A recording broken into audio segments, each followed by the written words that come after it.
Thanks for being with us again this morning, ladies and gentlemen, as we continue the conversation. Amy has just stepped out for a bit, so she'll be joining us hopefully in a little while.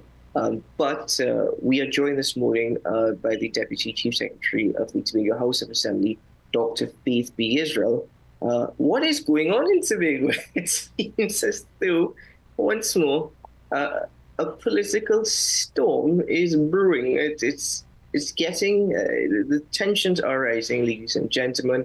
Though this week has remained relatively quiet in relation to circumstances following a press conference by the Secretary of Infrastructure, Quarries and Urban Development last week, Thursday, in regards to a search warrant being executed by his home.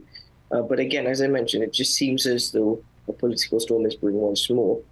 At least that's what the Chief Secretary said. So let's say what's happening in Tobago. Good morning, Dr. Faith B. Israel. Thanks for being with us this morning.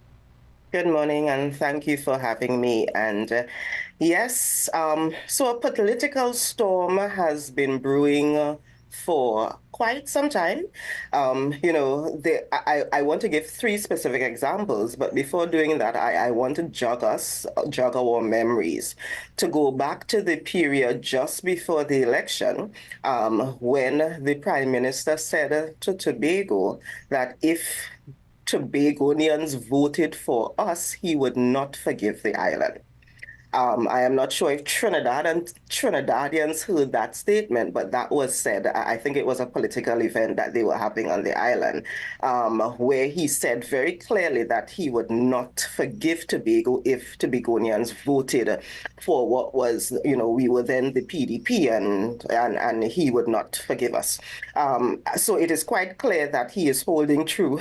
It may be one of the few things that he says that he is honest about and is holding true to. But I kind of want us, I was listening to a conversation recently by a legal mind who was speaking about the fact that the law is surrounded by this concept of what a reasonable person would say or would think or would believe or would do. That's why we have a juror system. It's supposed to be a group of reasonable people who are your peers, listening to what is happening on the ground, listening to what is happening in your case, and then determining whether you are guilty or innocent. So I would like us to just think through, what is your reasonable thought given everything that has happened to us since we've come into office? So I want to share several examples. I don't know if Trinidad knows that the licensing department converges on the island of Tobago every couple months as if it is, when we experienced the total policing thing a couple years ago, where everything shuts down. That is what Tobago feels like every couple months, because it seems like the entire licensing department leaves Trinidad and comes to Tobago and has roadblocks right through the island. And it usually happens at a period when we are just about to have some major activity that would bring economic development on the island. So some major festival or something. And like clockwork, every couple of days just before the event, licensing converges, and we now have to deal with that on the island. And we know no one is saying that we need to be above the law. No one is saying that, we should be driving in derelict vehicles or anything like that. But the frequency within which it happens and the timing of it is certainly very, very, very concerning. In one of those, there was a situation where, again, the chief secretary's wife was stopped. And she did not, like many of us females, unfortunately, with a million handbags, did not have her actual license on her. But the regular thing that has happened, and it has happened to me in the past, you have a couple of days to present your license to the police station or to the licensing office or something like that. Even though the document was brought to her by the chief sex security detail, she was still held for over an hour. Can you imagine Sharon Rowley being caught without her license, being held in a public street by licensing officers for more than an hour. Sharon Rowley, that happening to her. I do not know that anybody would think that that is a normal thing that would happen. Again, by no means is anybody saying that we should be above the law or that we should get away with illegality, but it seems like the arms of the state that are responsible for quote unquote policing or for providing levels of law seem to work way more efficiently in Tobago than they do otherwise. Let me give another example. So let's talk about what happened with Secretary James. Most people probably don't know that Secretary James is actually the secretary with responsibility for licensing in Tobago. The officers who work in the office, in licensing office in Tobago, are actually paid by the Tobago House of Assembly. They are employees of the Tobago House of Assembly. I am sure that if there was a situation where the Minister of Transportation, for example, had his vehicle inspected, had his vehicle passing the inspection and given the sticker to put on the vehicle, if there would have been a situation where if there was some kind of question about that, if licensing would have shown up with police at Minister Sinanan's home to re-inspect the vehicle with a warrant to confiscate Minister Sinanan's devices. Just think about this reasonably. When we heard what happened, we thought, okay, so they're coming to do the reinspection. Okay, sure. What the phone had to do with that? Why was the phone confiscated? The phone of the secretary who has responsibility for licensing in Tobago. Why was his phone taken? And by the way, the inspection happened. They did not confiscate the vehicle. They did not say. Is Secretary James currently, is he under any police investigation or any investigation at all? So the warrant is a warrant through the police speaking about, it was so vague. The warrant was so vague that it basically says that there may be some kind of criminal activity linked to the licensing issue. So they have the authority to take his device and to take any device. So if Secretary James goes and purchases a phone now, they can come back tomorrow and take that device again. So okay, so I did see a copy of the warrant. I was able to see a copy of the warrant, and it did seem quite vague and rather confusing. But given all that you said and the examples that you put forward, do you still think it's reasonable to suggest that this is linked to the People's National Movement, and the People's National Movement is launching a witch hunt against the THA executive, so said by the Chief Secretary? Absolutely, yes, because we have a situation where, again, all of the agencies of the state seem to be converging on Tobago and Tobagonians in a fashion that has never been seen before. And let me give my example. Way back when, my home was searched. Why was my home searched? And I don't know, I have not made that search warrant public, but I would read parts of what that search warrant said. It says it's a search warrant of the Anti-Corruption Investigation Bureau. There is reasonable grounds for believing that information received and verily believed is that there may be contracts, payment details, internal memorandum, minutes of meetings, blah, blah, blah, including on devices like cell phones and that kind of stuff. They went into a very lengthy list of things. So it could be tablets, any kind of device. Concerning the employment, and this is the critical part, concerning the employment of Faith B. Israel who was allegedly hired by the Tobago House of Assembly from November 2021 to present, which would afford reasonable grounds to suspect that Faith B. Israel was hired and allegedly paid from the state funds, that is the Tobago House of Assembly, funds for the sole purpose of carrying on the alleged propaganda machinery. Me. That Elected member of the Tobago House of Assembly. Me, who've been a member of the Tobago House of Assembly as a minority councillor since 2017. Who was elected as an assemblyman in January of 2021, and then re-elected again as an assemblyman in December of 2021, who, if you simply search my name when they took this warrant to wherever they take it to be signed, if you simply search my name, it will come up and say that Faith B. Israel is the Secretary of Health, Wellness and Social Protection, the Assemblyman for a district in Tobago in the Tobago House of Assembly. Me. What else are we supposed to think?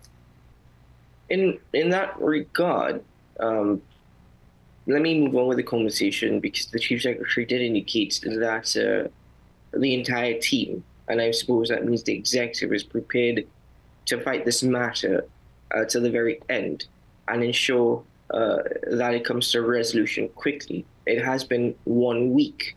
Any sight of a resolution, or are tensions still very much escalating? So we are doing what we have to do. For example, I currently, and I will not speak too much about it, actually have a case in the court at this moment because of this search warrant, because of this invasion of my space, because of how it was done, because of why we think it was done, because of all of the mechanisms surrounding it. So we are fighting. Now, I am not going to detail here on national television our strategy for fighting, but we have been, and we will continue fighting. Now, let me give another example. There is a certain contractor in Tobago who has actually threatened the chief secretary. And that contractor who has threatened the chief secretary, we have not gotten any word. And yes, we've made a report. Yes, everything is. I don't even. Has that person's device been confiscated? Has that person even been interviewed after threatening the highest member, the highest office holder on the island that was duly elected by the people of Tobago? Has that person even been interviewed? No. That person's family member, who happens to currently be in a bacchanal in Trinidad about illegal quarrying, coincidentally, that person's quarry in Trinidad got a license from, again, the same state agencies within, 3 weeks, the same kind of license. 3 years now. I think we lost you there for the word, Dr. B. Israel, but you are back with us. In respect to, finding a resolution, do you think that it is, is there any benefit at all for this becoming a political and very much public spat, in the sense that though you and Secretary James have every right, if you feel as though your rights have actually been stepped on, or infringed upon, you have every right to seek some sort of redress, whether it be through the course of law or otherwise. But however, do you think that it does not augur well? Because if yourself and Secretary James are very much innocent of any wrongdoing, as you have put forward in the public domain, if there's nothing to be concerned of, a police investigation would simply not reveal anything. Certainly, but if this was a simple police investigation that was duly done, that was accurately done, that was done because they actually had evidence to prove that, for example, I was hired by the Tobago House of Assembly, I would have no challenge whatsoever. But it is clear that they are doing this because they want to embarrass us. They are the ones making this public, you know. They are the ones making this public. Because if, for example, Secretary James, if there was an issue with the and his vehicle needed to be inspected, they could have simply called and said, hey man, your vehicle need to be re-inspected. Come back down now. Literally, it is literally right there. Come back and let me look at this thing again. They are the ones who chose to go with several police officers to his home to embarrass him.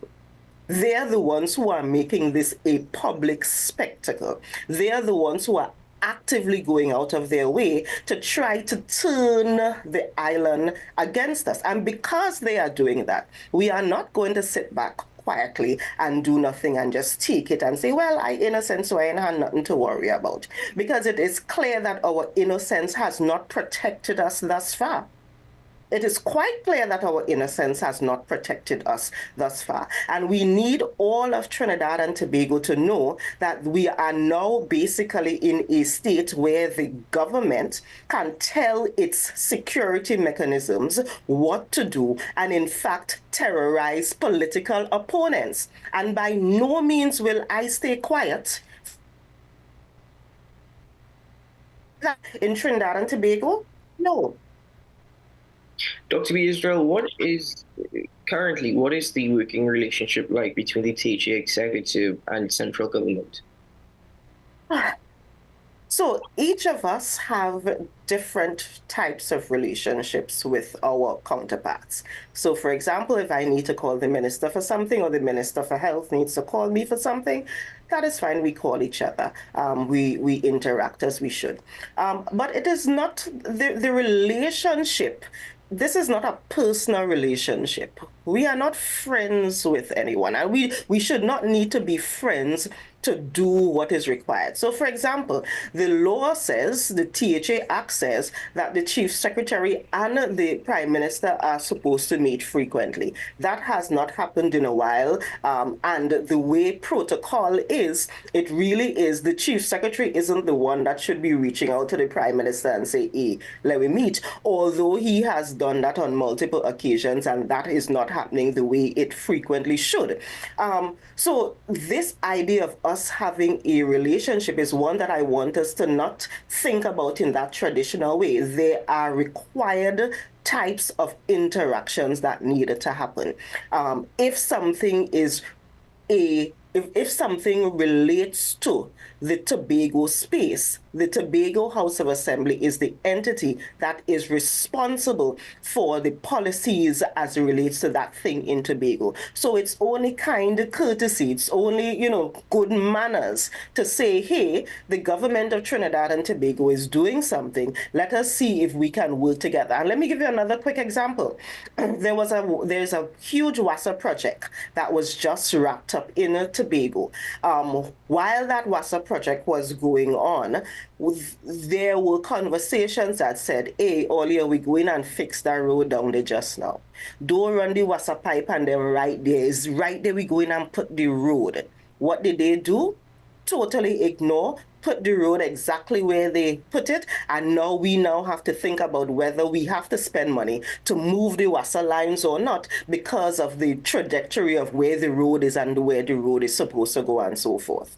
And it is that kind of utter disrespect that we are talking about, where you think that you can do whatever you wish. You do not have to speak to us. You do not have to interact with us. You don't have to do anything with us. And you can just do what you wish. Same thing is happening, for example, with the airport.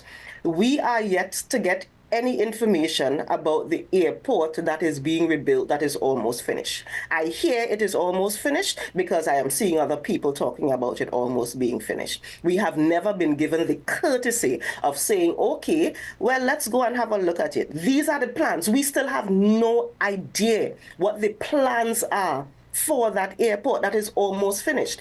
Kind courtesy says that the Tobago House of Assembly is the arm of the government in Tobago responsible for managing day-to-day activities in Tobago. Let's have a for manners' sake conversation.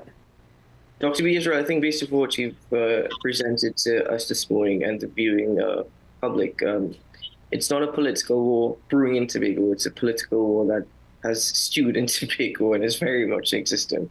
Dr. B. Israel, I want to thank you very much for your time this morning.